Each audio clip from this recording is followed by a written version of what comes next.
When you're trading supply and demand zones, I bet you use classic candlestick charts. But here's an idea. What if you used Heiken Ashi candles? Would it improve your results? 100% yes. Today I'm showing you my unique way to trade supply and demand areas without noise using Heiken Ashi. The only reason why price moves in any market is because of an imbalance in supply and demand. The greater the imbalance, the greater the move. A strong uptrend can only exist if buyers outnumber sellers. During a trend, price moves up until enough sellers enter the market to absorb the buy orders. The origin of strong bullish trends is called an accumulation or a demand zone. Bearish trends are created when sellers outnumber buy orders. Then price falls until a new balance is created and buyers become interested again. The origin of a bearish trend wave is called a distribution or a supply zone. A demand zone is a price area below the current price action where there is a strong buying interest. Looking at this chart, we can see that there was a lot of buying interest at this demand zone.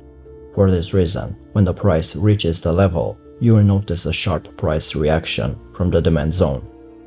The supply zone is the exact opposite of the demand zone. A supply area is located above the price action, and it typically contains a relatively big volume of sell orders. When a price action reaches this level, the price reverses to the downside. Now let's introduce Heiken Ashi into equation. Heiken Ashi has proven to be one of the best strategies to use to gain a deeper view of the market, because with these tools, it's easier to read candlestick charts and analyze market trends. Traders use the Heiken Ashi to get information such as when to stay in a trend trade or if it's time to get out because the trend has reversed. I don't want to insist too much on this topic, as I have several videos on this channel explaining how these candlesticks work. Just remember that Heiken Ashi filter noise and help you to see the trend better. So why trading supply and demand areas using Heiken Ashi? As you know, the candles on traditional candlestick chart usually change from green to red, making it difficult for some traders to read them properly. However, the candles on a Heiken Ashi chart display more consecutive colored candles, making it easy for traders to identify past price movements, current trends, and of course, supply and demand zones. With Heiken Ashi, trends usually stay green in an uptrend and red in a downtrend. For me personally, it's much easier to find supply and demand areas using these candlesticks. This isn't the case with the traditional candlestick charts, where colors are different, even if the price is moving strongly in one direction. So how do you mark a supply or demand zone using Heiken Ashi? The idea is to find a place on the chart where demand overcame supply for long trades, or where supply overcame demand for short trades. Step number 1 is to identify the current market price. Step number 2 is to look left on the chart. Then, look for the big green or big red Heiken Ashi candles. Then, find the origin of the big candles. And the final step, mark the zone around this origin. Since the Heiken Ashi candles start from the middle of the previous candle, I had to come up with a slightly different way to mark these areas compared to classic candles. For a supply zone, I searched the last bullish Heiken Ashi candle before the drop. Once you've done this, you need to drag a rectangle up to the most recent high before the drop.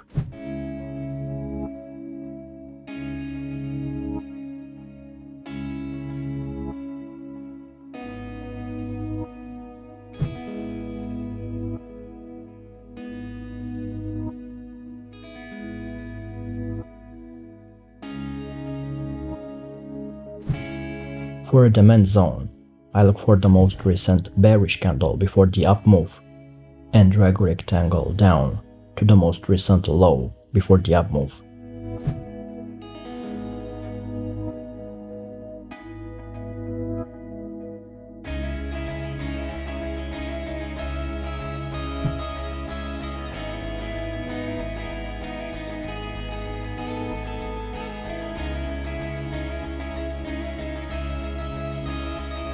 Supply and demand levels can be fresh, it means price has not pulled back yet, meaning an untested level.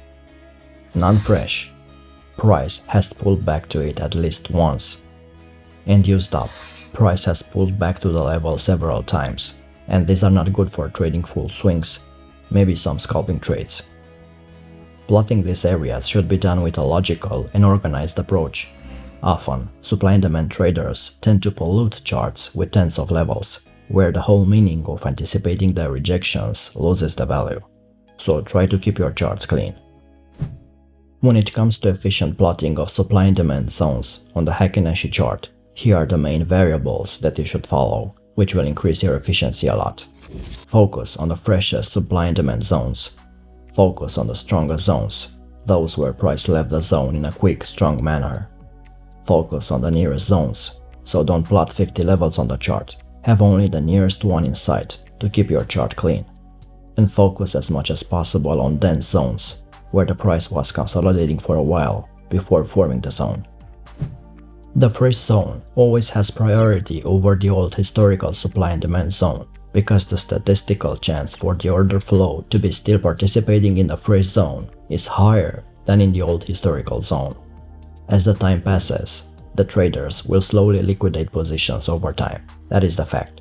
Thus, the fresher the zone, the more focus the trader should put on it. Personally, I only plot 3 to a maximum of 5 zones on the chart at most on different time frames, no more than that. Now let me show you how to find the best supply and demand Heiken Ashi zones to trade. I look for several clues. First, you determine the strength of the move. How did the price leave the level? The stronger the price moves away from the zone, the more out of balance supply and demand are at that level. It means a heavy order is placed by smart money. Here's an example showing different types of zones. The first one is the strongest, with large bearish candles forming after the price left the area. The second one is a strong zone, with big Heiken Ashi candles with no upper wicks, and a few candles having wicks. And the third one is a weak zone, price moving down in an unconvincing manner. This is very powerful, so please remember this part.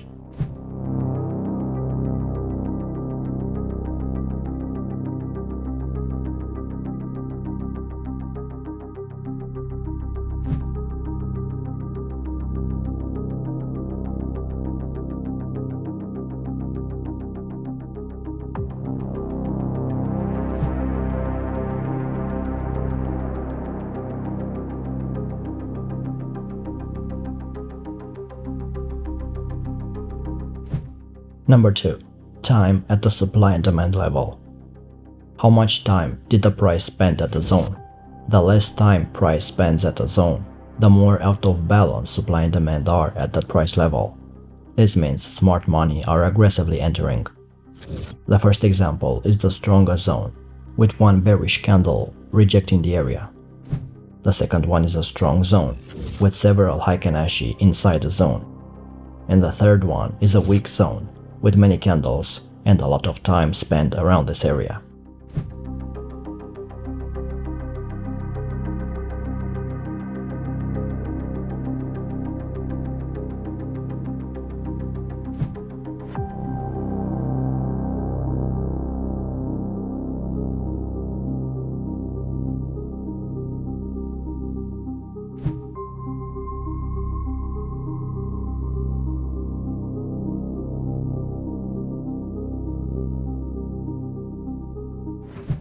Number 3. The move away from the supply and demand level.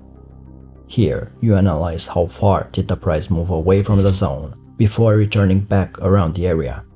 The longer the distance the price moves away from the zone before returning to that zone, the greater the reward to risk and the probability. When price goes from selling off to a strong bullish trend, for example, there had to be a significant amount of buy interest entering the market, absorbing sell orders, and then driving price higher. Always look for extremely strong turning points. These are the high probability price levels.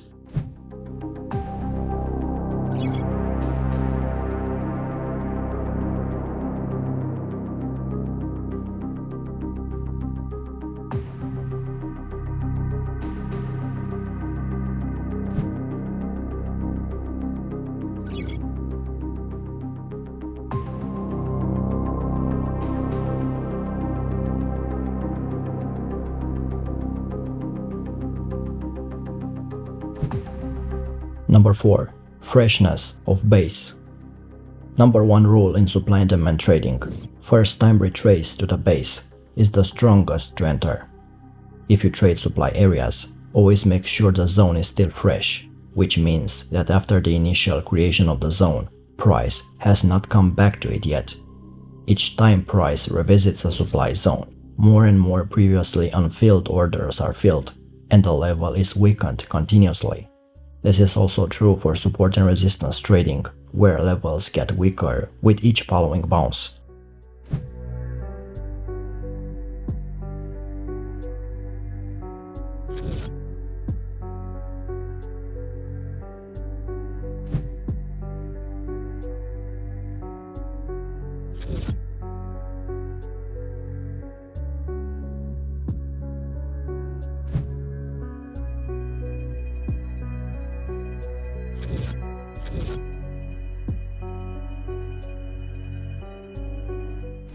The rules of supply and demand trading using Heiken Ashi are simple. You should buy when the price action approaches a demand level and bounces upwards, forming a green Heiken Ashi candle, ideally with no lower wick. You expect the price to increase and you want to trade an upcoming price swing. And you should sell when the price reaches a supply level and bounces downward, forming a red Heiken Ashi candle, ideally with no upper shadows. You would put a stop loss order right below the demand area when you are long in the market. Conversely, you put a stop loss order right above the supply area. The most common approach is to hold your trades until the price action reaches an opposite level on the chart. So if you are trading long on a demand level, you should hold your trade until the price action reaches the next supply zone on the chart. Or you could close a part of your position after Heiken Ashi color change. Now, how to define a trend using supply and demand and Heiken Ashi. Since we are primarily working with supply and demand imbalances on Heiken Ashi charts, making a higher high or a lower low doesn't necessarily mean the existing trend will continue. Here's my pro tip. In an uptrend, demand areas are being respected, supply areas are being taken out. So higher high should remove a previous supply to validate the demand zone. In a downtrend, supply areas are being respected and demand areas are being taken out. A lower low should remove previous demand to validate the supply zone.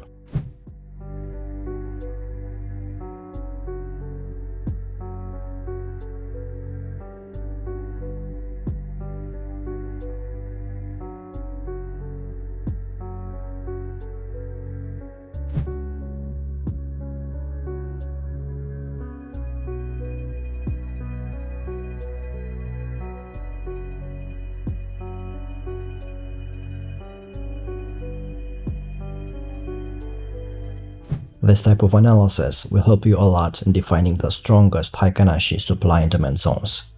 In a downtrend, supply areas are consistently respected and demand areas are taken out.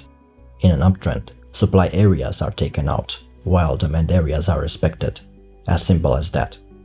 And another tip is to look at your daily or 4-hour chart and see what is going on with the supply and demand areas in control and decide which direction to trade.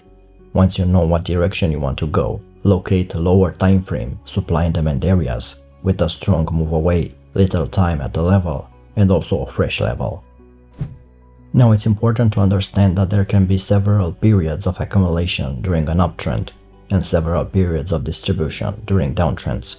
This means that there are supply and demand reversal patterns and supply and demand continuation patterns. The drop-based rally is a bullish reversal pattern.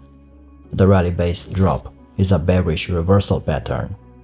The rally-based rally is a bullish continuation pattern. And the drop-based drop is a bearish continuation pattern. This is important because understanding which phase the market is in, what is the underlying trend, and how long has it been in place. This determines which are the best demand and supply zones to look for. In an old trend, you want to look for reversals. In a new trend, you will want to look for continuations. You search for rally-based rally zones during uptrends and for drop-based drop during downtrends.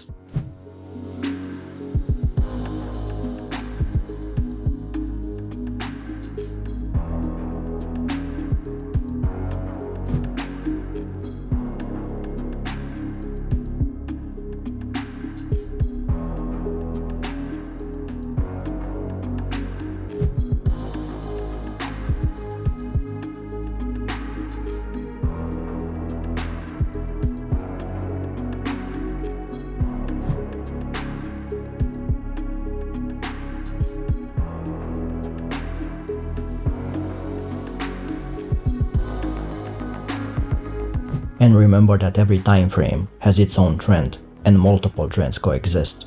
You may be trading in an uptrend on the 1 hour time frame, but the daily time frame is in a downtrend. So the first thing you need to do is to decide the time frames you will be using for a multiple time frame analysis of the trend. You need at least 2 time frames.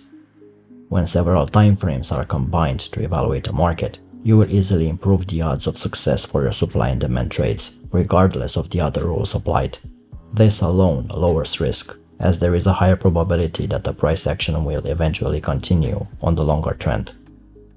As always, if you got any value from this and learned something new, drop a like to help us with YouTube algorithm, and make sure you click the bell icon to stay in touch when new videos are released. Until next time.